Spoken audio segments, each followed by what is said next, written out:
Estás escuchando Radio UPAL. Muy buenas tardes, estamos en sintonía de Radio UPAL Online. Quien les habla en el micrófono, Daniela Rocha.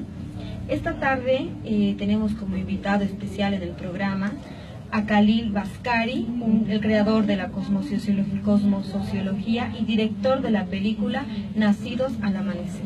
Muy buenas tardes tengan todos ustedes y esperamos que la entrevista les guste, debido a que es algo muy amplio y también demasiado interesante en cuanto al ámbito de la cosmología.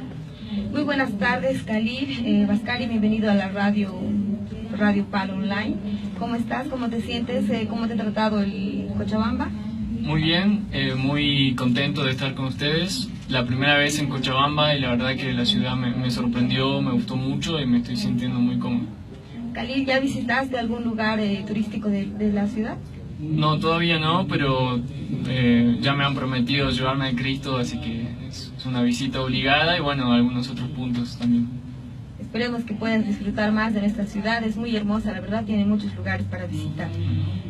Ahora entrando un poco a la entrevista, ¿puedes contarnos un poco de lo que es tu trayectoria? Tenemos entendido que eres argentino, que a los 16 años empezaste y antes empezaste esto de lo que son las teorías, la filosofía, la cosmología que te llama mucho la atención.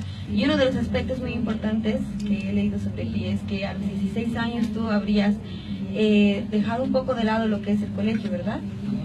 Sí, bueno, desde muy pequeño siempre me interesó comprender al ser humano y tenía mucho contacto con la naturaleza, siempre observé mucho la naturaleza y empecé a aprender de sus leyes también. Me di cuenta que la naturaleza seguía patrones y empecé a preguntarme si esos patrones los seguíamos también nosotros, los seres humanos. Entonces, desde muy pequeño ya me formulaba preguntas en la escuela que ni siquiera los profesores podían responder. Descubría nuevas maneras de hacer las cosas que en el ámbito educativo no se aceptaban.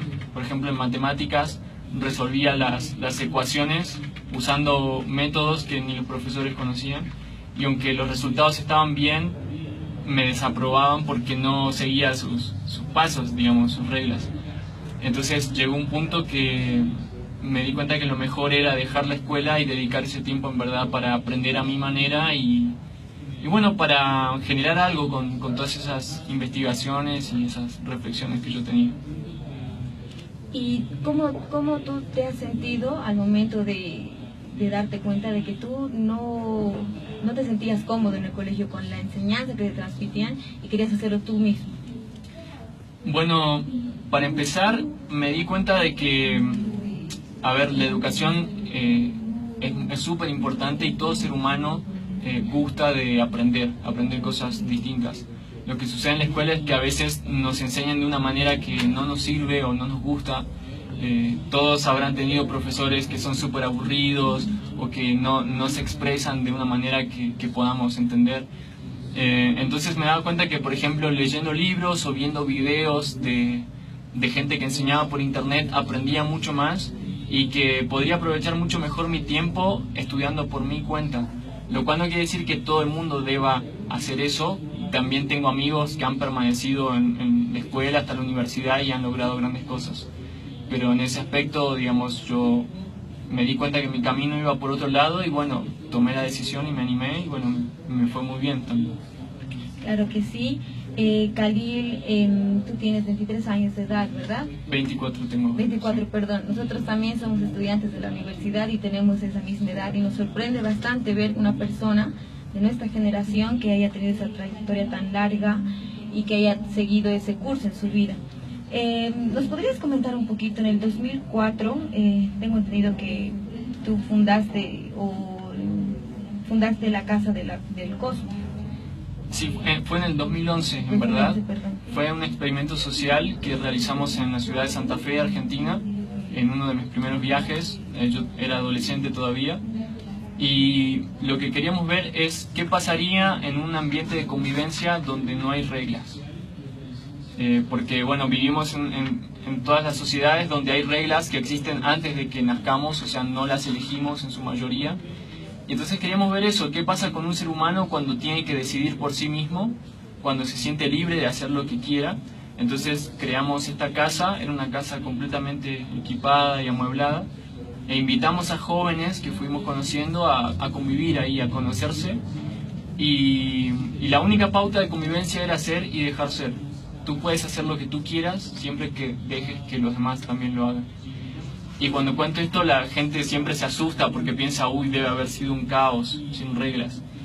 Y justamente lo que descubrimos es que no, hay otras maneras de convivir, de generar orden social, de generar organización, toma de decisiones. Y en base a eso, a esa experiencia, justamente surgió lo que yo llamo cosmosociología. Es utilizar nuevos principios basados en la naturaleza, pero aplicados a las relaciones humanas. El resultado de la casa cósmica fue, la verdad que sorprendente. Fue una experiencia de convivencia de 3 meses, donde cada día estábamos mejor y bueno, descubrimos muchas dinámicas que mañana en la conferencia les voy a estar contando también. Exactamente, tocando el punto de la conferencia, donde se hablará esto, lo que es la cosmología. Cosmosociología. ¿Podrías comentarnos un poco de esto, de este tema y qué se va a llevar a cabo mañana? Sí, bueno, cosmosociología es un término que tuve que inventar, digamos, porque me di cuenta que desde pequeños nos enseñan las materias y las ciencias cada una por separado y raramente encontramos la conexión, por ejemplo, entre las matemáticas, la física, el arte y nuestras relaciones sociales. Lo que yo quería era unificar todas esas áreas y ver cómo las mismas leyes de física te sirven para conseguir novio, por ejemplo, ¿no? Entonces, acuñé este término. Cosmos viene de orden, del orden natural, y sociología es la ciencia de las relaciones humanas. Y eso es básicamente lo que hacemos, aprender de las leyes del universo y aplicarlas a nuestra vida. Y a partir de la cosmosociología es donde nace el proyecto del largometraje Nacidos al Amanecer, ¿verdad? Sí, bueno, lo que sucedió es que justamente estudiando a la sociedad y los cambios desde esta perspectiva nos dimos cuenta de que las generaciones cíclicamente cambian sus patrones de comportamiento y que esta nueva generación, o sea, la nuestra, que desde la sociología sería la generación Y y la generación Z, tenemos comportamientos muy distintos a las anteriores. Tenemos maneras de aprender diferentes, maneras de trabajar diferentes, maneras de comunicarnos. Entonces me parecía una muy buena idea hacer un documental, una película documental, contando esto para que los jóvenes puedan comprenderse a sí mismos, que se den cuenta que no son raros por ser distintos, sino que es un cambio social que se está dando, y a la vez que los mayores también puedan entendernos y generar mejores vínculos entre padres e hijos, entre profesores y alumnos, y entre jefes y empleados, etc. Y entonces así surge la idea de Nacidos al Amanecer. Algo muy interesante y muy de tu vida personal, que lo plasmas o que surge en la idea de este largometraje, es que tú mencionas al niño índigo. Y mencionas que la primera vez que lo escuchaste fue a los 7 años por parte de tu abuela. ¿Podrías contarnos un poco de esto, cómo sucedió?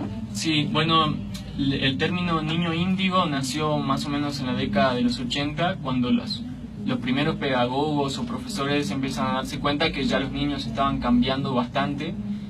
Y entonces yo de pequeño no encajaba muy bien en el entorno social, y mi abuela estaba un poco familiarizada con estas cuestiones y entonces ya me decía que yo era un niño índigo.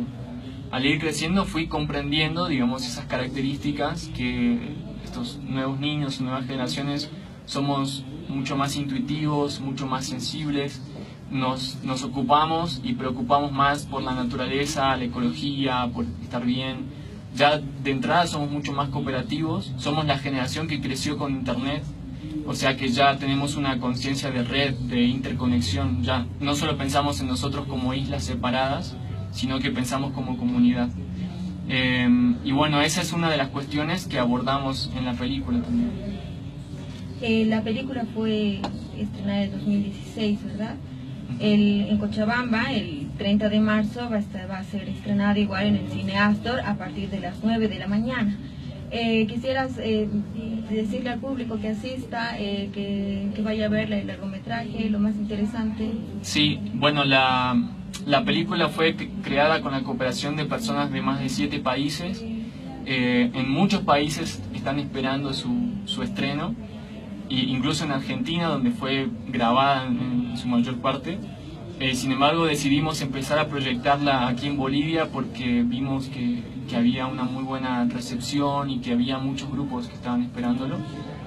Así que va a estar por primera vez en Cochabamba. Seguramente se va a seguir proyectando más adelante porque las entradas ya están agotadas y hay mucha gente que todavía se quedó con ganas de poder estar.